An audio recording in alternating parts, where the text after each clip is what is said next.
Numeritos de 3, 4, 5, 6. Vamos a armar un álgebra sobre ese conjunto, sobre ese omega. Bueno, qué sé yo, invento. Digo, pongo el 1, 2, 3, que es un, o vamos a poner el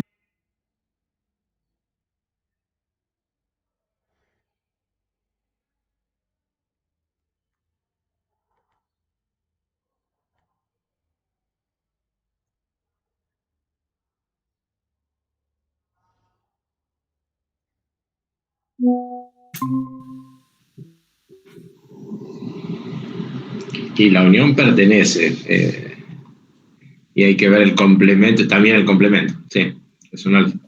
El complemento del 2, 4, 6 es el 1, 3, 5. El complemento de que también está. La unión del 1, 3, 5 con el 2, 4, 6, ¿quién es? Omega. El omega completo. ¿Y está el omega completo? Como elemento adentro de Perdón. No está. Ojo que sí, esa es una confusión común también. Como están estos dos, es un puntito. Entonces yo necesito que adentro de ese conjunto haya otro puntito que sea el omega completo. Todo conjunto que armemos, para que sea álgebra, necesariamente va a tener que tener al omega. Y el omega tiene que estar siempre, no puede faltar nunca. Y si está el omega siempre, ¿quién más tiene que estar siempre? ¿Quién es el complemento? El vacío. El vacío. El vacío, exactamente. Estos dos elementos se dice que son los elementos triviales. Toda álgebra o sigma álgebra tiene sí o sí adentro al omega y al vacío. Y después puede tener otras cosas, o no. Qué sé yo, este es un álgebra 1 y yo me puedo... ¿Cómo andás? Omega y vacío. ¿Es un álgebra? Sí. El complemento del omega es el vacío, el complemento del vacío omega es omega, que también está. O sea, esto también es un álgebra.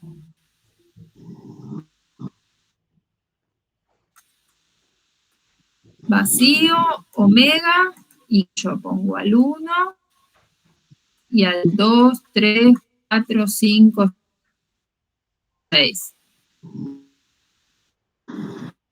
¿Es álgebra? Sí.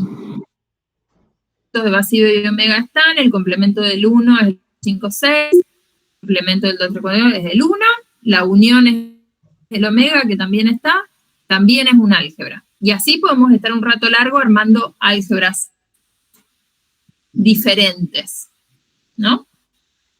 O sea, no hay un único a partir de un conjunto. Puedo armar muchas diferentes, a veces infinitas. ¿Y cuál elegís como?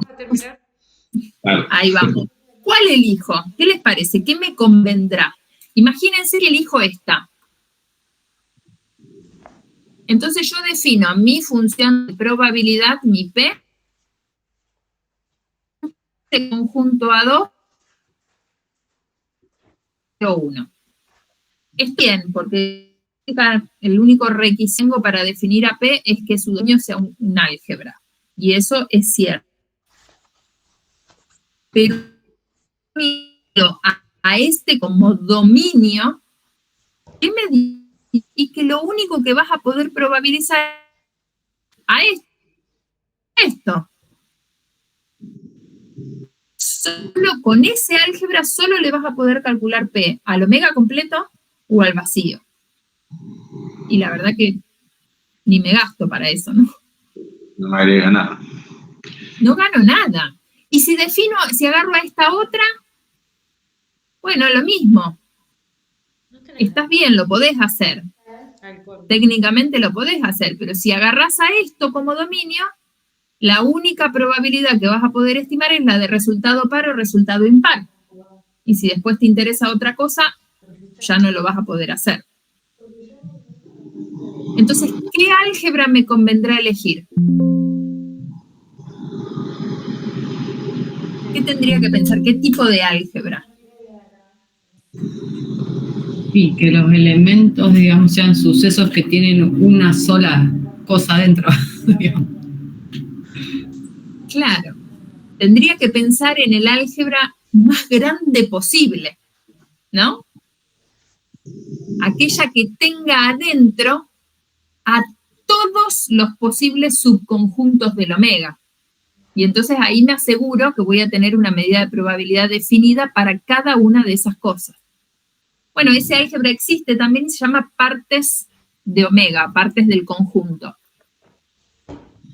El conjunto de las partes de un conjunto, vamos a llamarlo S, porque el conjunto de las partes es general, no es solo de la teoría de probabilidades. El conjunto de las partes de un conjunto S es aquel formado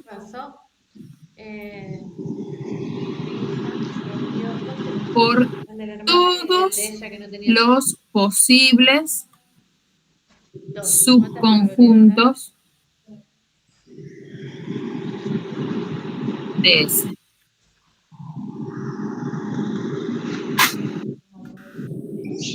Ese conjunto de las partes verifica las condiciones que se tienen que cumplir para hacer álgebra o sigma álgebra, y entonces en general usamos como dominio de la función de probabilidad el conjunto de las partes. En general, después vamos a ver una situación donde no, pero más adelante. O sea, siempre vamos a tratar de aspirar a construir o a trabajar con ese conjunto que sea lo más abarcativo posible, ¿sí? Entonces, en este ejemplo, no lo vamos a escribir completo porque tiene un montón de cosas adentro, pero el conjunto de las partes de omega, como con una P cursiva se denota, el conjunto de las partes tiene al omega y al vacío. Y después tiene a todos los resultados de manera individual, al 1, al 2, ¿sí? Hasta el 6. Después tiene a todos los subconjuntos que podemos formar de a 2. Entonces tiene al 1 con el 2, al 1 con el 3, y así sucesivamente, hasta el último que es el 5 con el 6.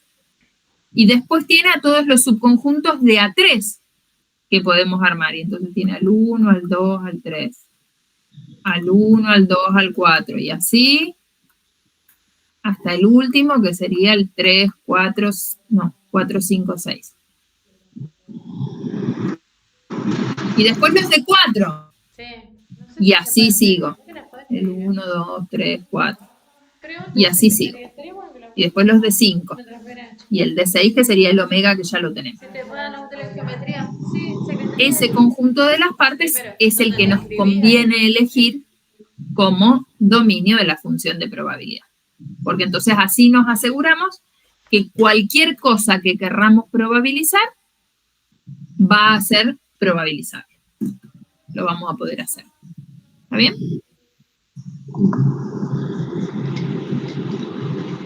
Bien. Entonces, con ese concepto podemos ahora sí dar la definición de esta cosa que llamamos espacio de probabilidad, que en la práctica como que pasa desapercibida, pero en realidad todo lo que hacemos en la práctica lo podemos hacer porque estamos trabajando en el contexto de un espacio de probabilidad. ¿Qué es un espacio de probabilidad? Es una terna que está definida por 3 elementos, valga la redundancia. El primer elemento es el espacio muestral, el conjunto de resultados posibles del experimento. El segundo elemento es un álgebra o sigma álgebra de ese espacio muestral.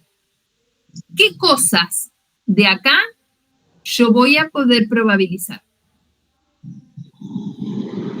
Y el tercer elemento es la función de probabilidad, justamente.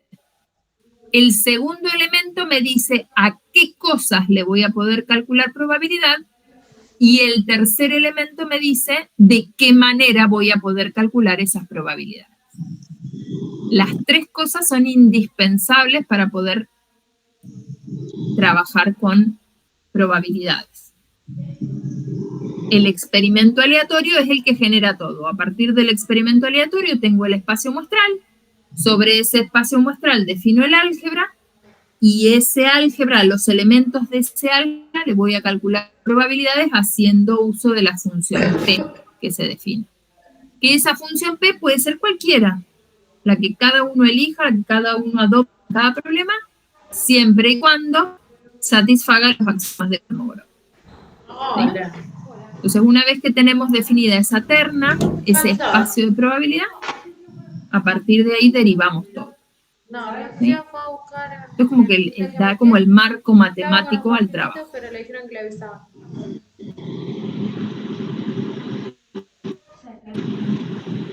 Bien. A partir de esa función de probabilidad que tenemos en el espacio de probabilidad, a la que le pedimos que satisfaga los axiomas de Kolmogorov, podemos, a partir de esa definición, podemos derivar un montón de propiedades que después nos alivianan el cálculo, la operatoria en la práctica. ¿Sí? El cálculo de probabilidades de eventos es muchas veces asistido por la utilización de estas propiedades que se derivan de los axiomas. Nosotros, de la función P, hasta ahora lo único que conocemos son los tres axiomas. Sabemos que siempre me da valores positivos, sabemos que si la aplico sobre todo el omega me da un 1, y sabemos que si la aplico sobre unión de cosas disjuntas, me da lo mismo que si sumo las probabilidades individuales. Bueno, a partir de esas tres cosas podemos derivar un montón de otras cosas que le pasan a la función P y que después en la práctica las podemos utilizar para el cálculo, ¿sí? Estas propiedades las vimos también en la nivelación, de muchas hicimos las demostraciones, si quieren las pueden volver a repasar para refrescar, pero sí por ahí está bueno que se tengan así como el machetito de las de práctica, las ir usando. Unas de más. La primera, por ejemplo, dice que si yo conozco la probabilidad de un evento A, puedo obtener la complemento haciendo 1 menos la probabilidad del evento. Es de ver si uno actualiza la diagramita.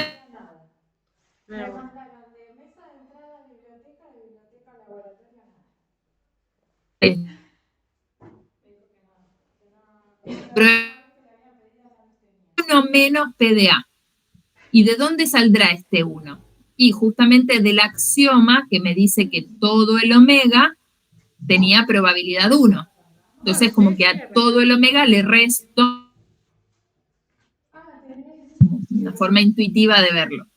Se puede hacer la demostración matemática, por supuesto. Para cualquier suceso A, me dice la segunda propiedad, la probabilidad va a ser menor o igual que 1. O sea, como mucho valen 1 las probabilidades. El axioma me decía que eran siempre positivas. No me decía que estaban acotadas en 1. Me dice, son siempre positivas. Pero el segundo axioma me decía que la probabilidad de todo el conjunto valía 1. Entonces, si todas son positivas y todas juntas me tienen que sumar 1, no puede haber ninguna que valga más de 1, ¿no? Porque si no, como no hay negativas, porque el axioma dice que son... que todas las probabilidades tienen que valer como mucho 1. Entonces de ahí sale esto de que las probabilidades siempre, siempre, siempre varían. ¿Sí? La tercera propiedad me dice qué es lo que pasa sobre la probabilidad de uniones de eventos.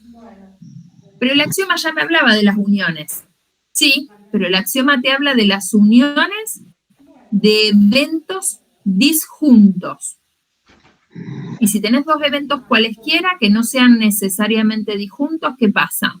Bueno, acá tenemos esta propiedad que me dice que la probabilidad de la unión de dos eventos cualesquiera, no necesariamente disjuntos, me da lo mismo que la suma de las probabilidades individuales menos la probabilidad de la intersección. Y esa también es fácil de ver intuitivamente con el grafiquito. Si los eventos son disjuntos, la probabilidad de la unión es la de este más la de este. Pero si los eventos no son disjuntos, tienen como una partecita que comparten, cuando yo sumo las dos probabilidades individuales, ¿qué sucede? Es como que estoy sumando dos veces el pedacito común. Ah, bueno, entonces se lo resto una vez.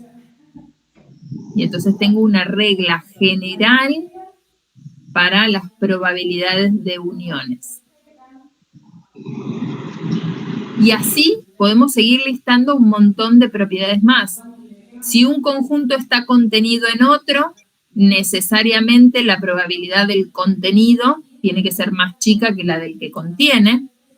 Y también, o sea, todo esto se puede mostrar matemáticamente y lo hemos hecho, ¿sí? Acá estoy como repasando una forma intuitiva o gráfica de verlo. Si este es B, que contiene a A, este de acá adentro, su probabilidad tiene que ser más pequeña que la del B que lo contiene. ¿Sí? Si tengo dos sucesos, ¿qué pasa con la probabilidad de la diferencia entre los eventos? ¿Se acuerdan cómo se definía la diferencia de eventos? Si este es el conjunto A y este es el conjunto B, ¿quién es A menos B?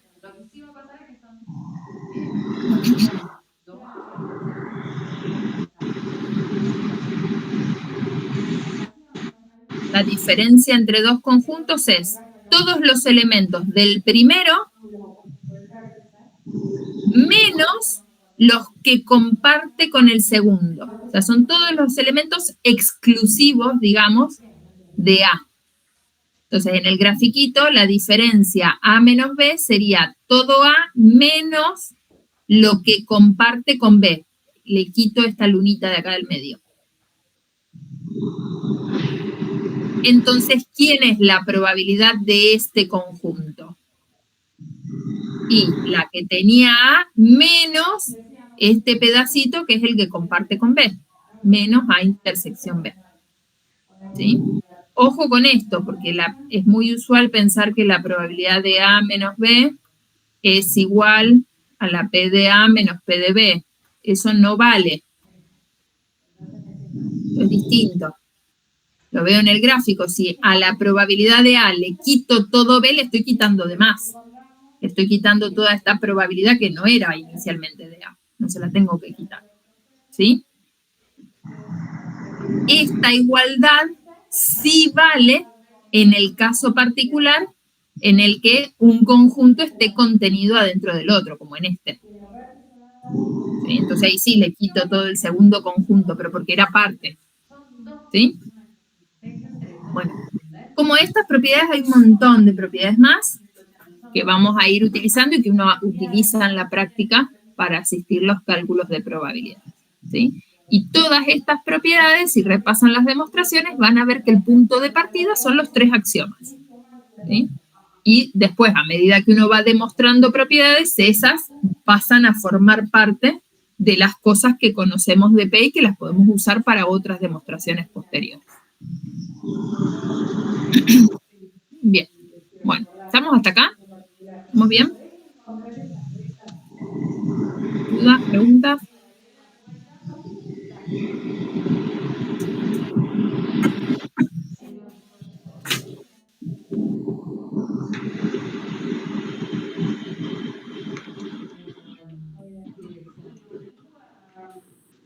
¿Estamos bien? ¿Estamos por ahí? Todo bien. Bueno. Avanzamos un poquito más y entramos en el concepto de probabilidad condicional. ¿Se acuerdan qué nos daba esto? ¿De qué se trataba esto que llamábamos probabilidad condicional?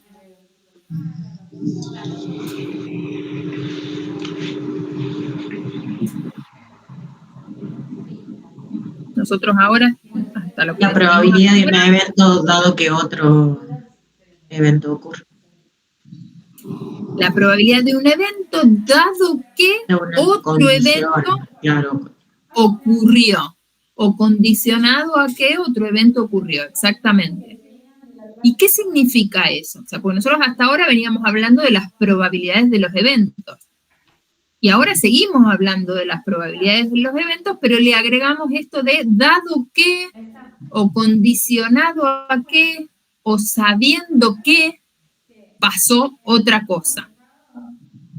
Este concepto de probabilidad condicional justamente lo que me permite es revisar o actualizar la probabilidad de un evento de interés en función de información extra que yo vaya teniendo.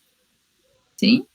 Seguimos hablando de probabilidad de ocurrencia de eventos, pero cuando hablamos de las probabilidades condicionales estamos haciendo referencia a que es una probabilidad que estamos calculando para un evento haciendo uso de alguna otra información auxiliar o alguna otra información extra.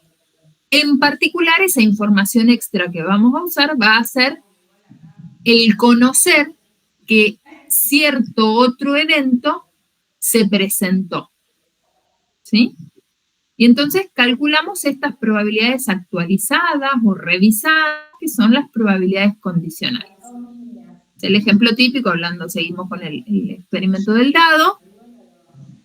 Si yo me preguntara, por ejemplo, a priori, ¿cuál es la probabilidad de obtener un 6 al lanzar el dado? Tendré un cierto valor de probabilidad estimado con la definición frecuencial o clásica o la que pueda aplicar.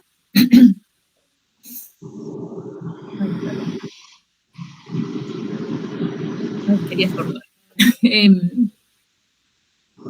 Entonces, tendré un cierto valor de probabilidad de obtener un 6, según la definición o el enfoque que aplique, pero resulta que después alguien viene, me tiró el dado ya y espió el resultado y me dice, mira, el resultado es par.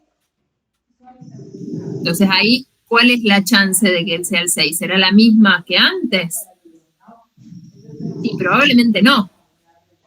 Qué sé yo, en un dado regular, si teníamos que la probabilidad de obtener un 6 a priori era un sexto, sabiendo que el resultado es un número par, entonces la probabilidad ya no es un sexto, porque hay 3 resultados que descarto.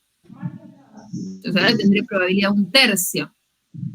Y si en vez de decirme que el resultado fue par, me dicen que el resultado fue impar, ¿cuál es la probabilidad de que sea el 6? Un sexto, y ahora ¿cuánto vale?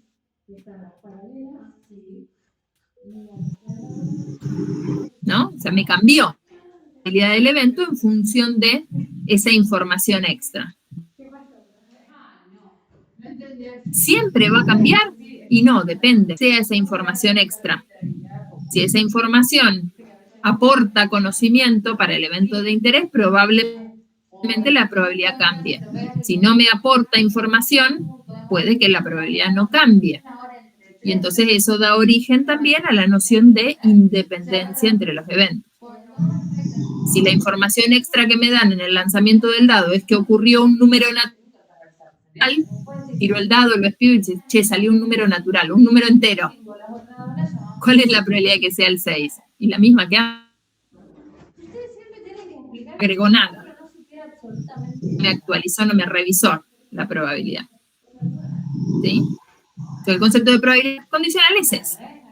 ¿Cómo puedo revisar o actualizar la probabilidad de ocurrencia de un evento haciendo uso de información adicional o teniendo en cuenta que ya ocurrió el evento? ¿Sí? ¿Cómo se calculan esas probabilidades condicionales? La forma de cálculo es la que tienen ahí en el cuadrito. Es el relativo entre la probabilidad de ocurrencia simultánea de los dos eventos sobre la probabilidad del evento que condiciona, del que yo ya sé que ocurrió. ¿Sí? Ese que estoy usando como información extra. Por supuesto, explicarse siempre y cuando la probabilidad del evento que condiciona sea distinta de cero. Matemáticamente, porque va en el denominador, no puedo poner un cero en un denominador, pero además, conceptualmente, porque no tiene sentido. La probabilidad me dice, dado que B ocurrió, si B ocurrió, entonces B no tiene probabilidad de cero. Si tuviera probabilidad de cero, no podría haber ocurrido. ¿Sí? Entonces, los condicionales tienen cuando el evento que tenga probabilidad de cero.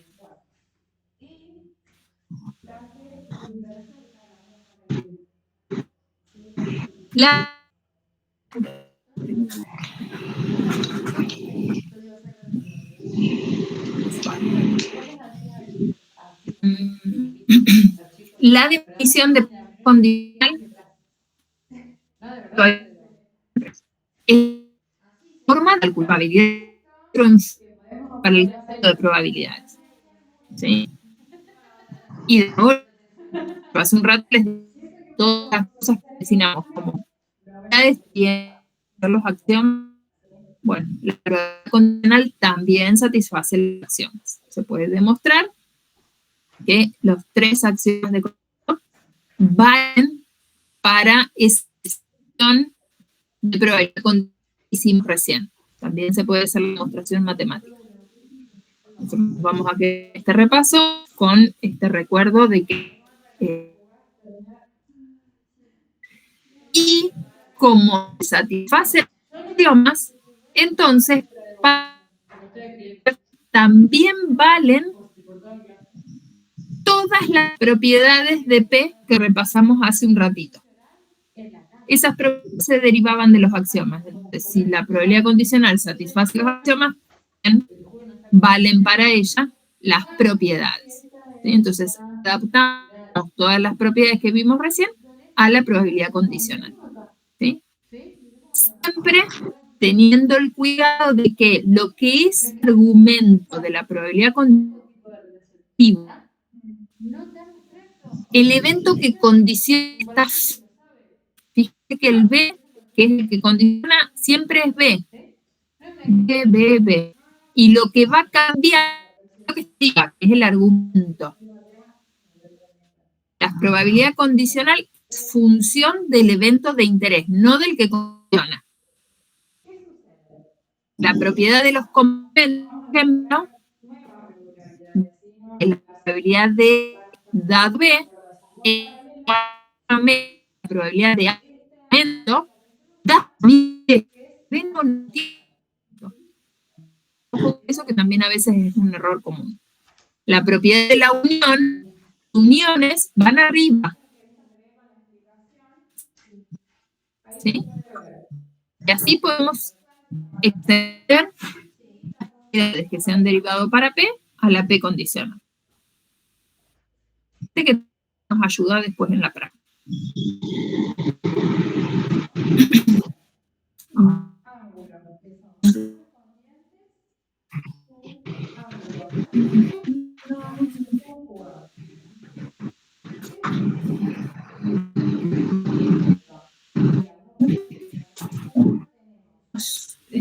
Ahora con independencia, algunos ejercicios integrados. Bien, entonces, hablamos de la probabilidad condicional y asociado a ese concepto tenemos la noción de independencia que también mencioné un ratito. ¿Sí? O analizábamos esto de que siempre la probabilidad condicional respecto de lo que era la probabilidad del evento original, siempre va a ser que cada dos es distinta de PDA, no necesariamente. Situaciones en las que yo calculo la probabilidad de A secas y después reviso esa probabilidad dado que ocurrió algún evento B y resulta que me da lo mismo que lo que me había dado la PDA original. Si eso sucede, lo que nos está indicando es que los sucesos A y B que condiciona son sucesos independientes. El hecho de que B haya ocurrido no afectó en nada a la chance de ocurrencia de A. Y ahí vemos que son independientes.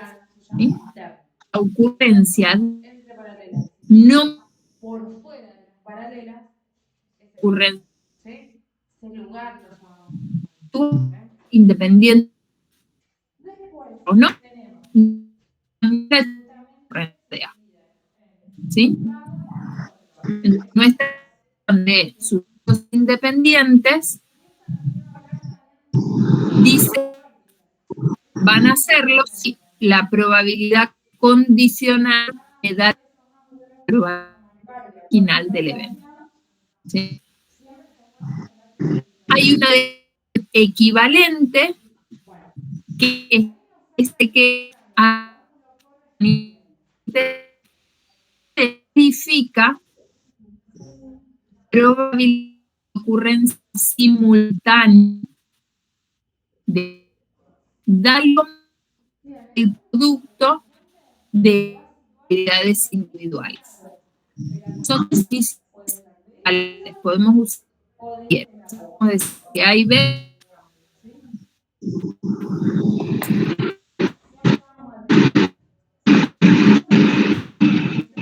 podemos decir que A es un suceso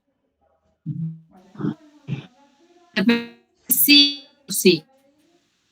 B me da de B y B de B se puede aprovechar en cualquier sentido, ¿no? O y la probabilidad de intersección B es igual a por la P de B. Puedo usar cualquiera de las tres condiciones para y los eventos independientes. ¿Sí? Definiciones equivalentes.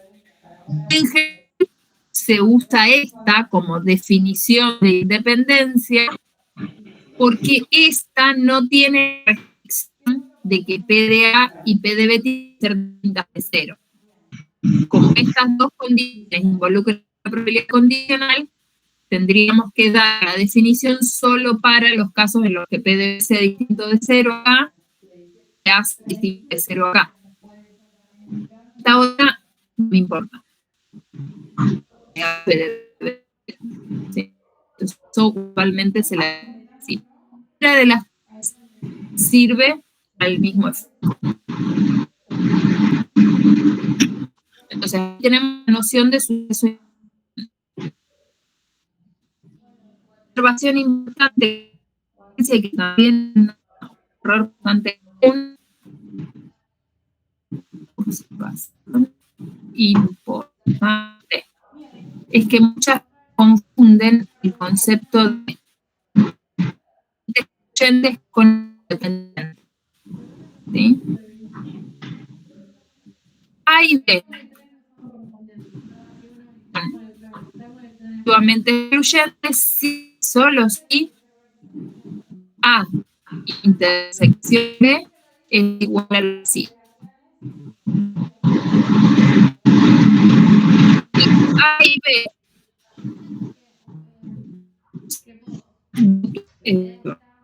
son independientes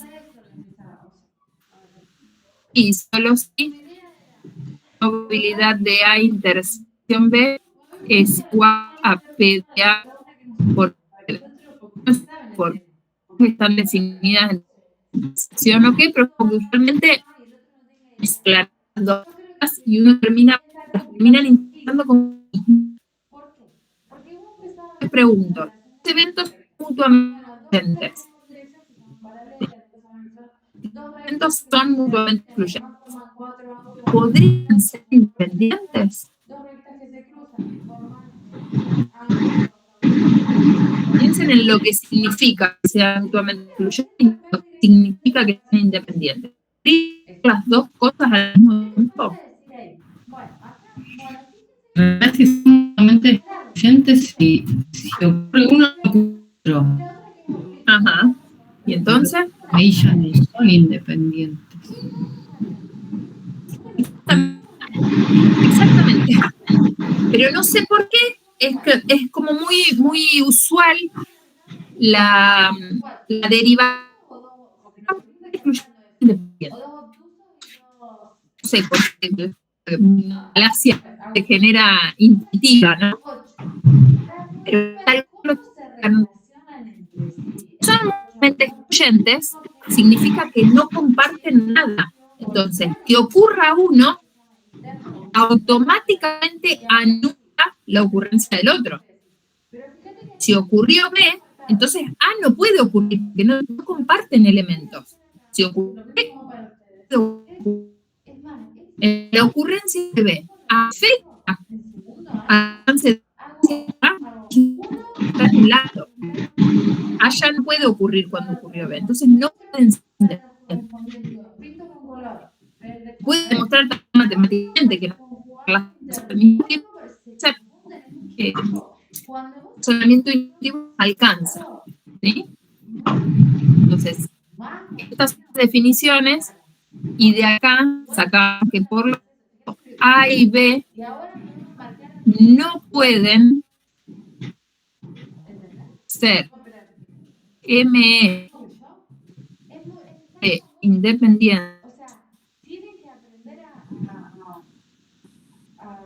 al mismo tiempo. Si son ME,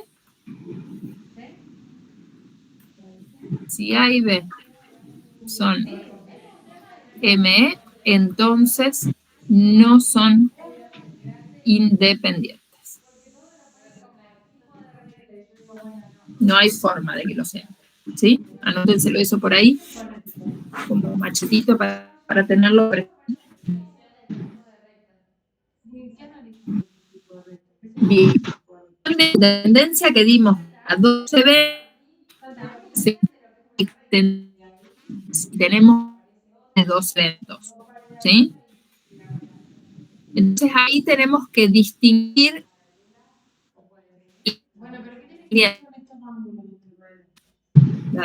vamos de a 2 con los eventos, con la noción conjunta.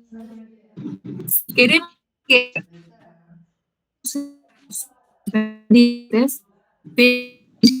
se satisfaga esa condición de igualdad de acción, productividades para todas las combinaciones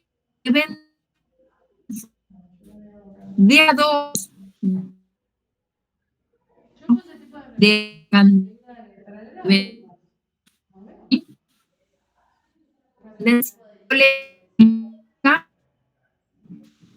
conjunto de que se solicita. De los 3 eventos tengo que chequear de la probabilidad de intersección entre B y C, probabilidad de A intersección C sea igual al producto de los 3 individuales. Y si tuviéramos 4 eventos, tenemos que probar de A2, de A3 y y de 4, todas. No pruebo solo la de 4 o solo la de 3. Tengo que probar todas. Eso van a tener en general, si tienen n conjuntos, un total de 2 a la n menos n menos 1 condiciones a verificar. ¿Sí? Si todas esas condiciones se cumplen, los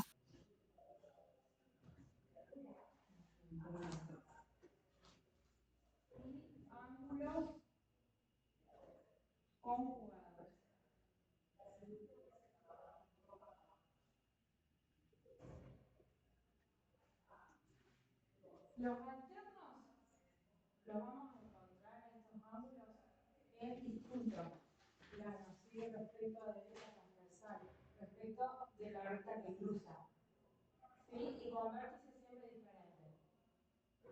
Y podemos tener los internos, y externos.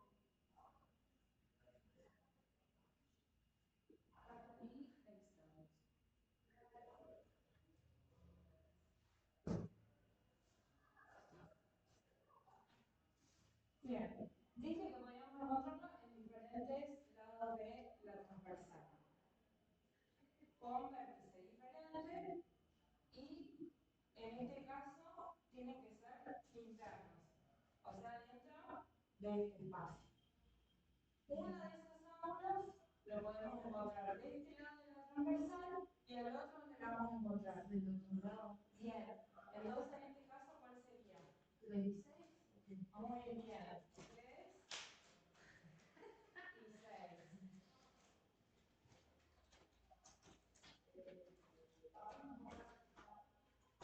¿Y después el otro? 4 y 5. Marca el doble de última. Que se diferencie de los otros dos. Está. Necesita como 20 colas de ladrillo. Sí, pero es así, chicos. Pero no entiendo. No sé si no se puede. O bien tener ya. O así, hacer un dibujito. También la cartulina como para pegar. Armar uno de cada. Uno de los correspondientes, uno de los alternos y uno de los conjugados. Yo lo explico todo separado. No, yo lo voy dibujando. Es más, ¿sabes qué hago? O sea, divido el pizarrón y pongo, bueno, correspondiente. Lo dibujo uno para los alternos los separo en dos más. Interno, externo, o dos dibujos. Y los conjugados, interno, externo, dos dibujos. Y todo con color. O si no tengo colores, hacemos esto. Así que se diferencie. 4 con 5, 3 con 6. Ay, se puede agarrar. Bueno, yo lo voy a agarrar lo que no se lo. O haciendo abajo. Mucho trabajo.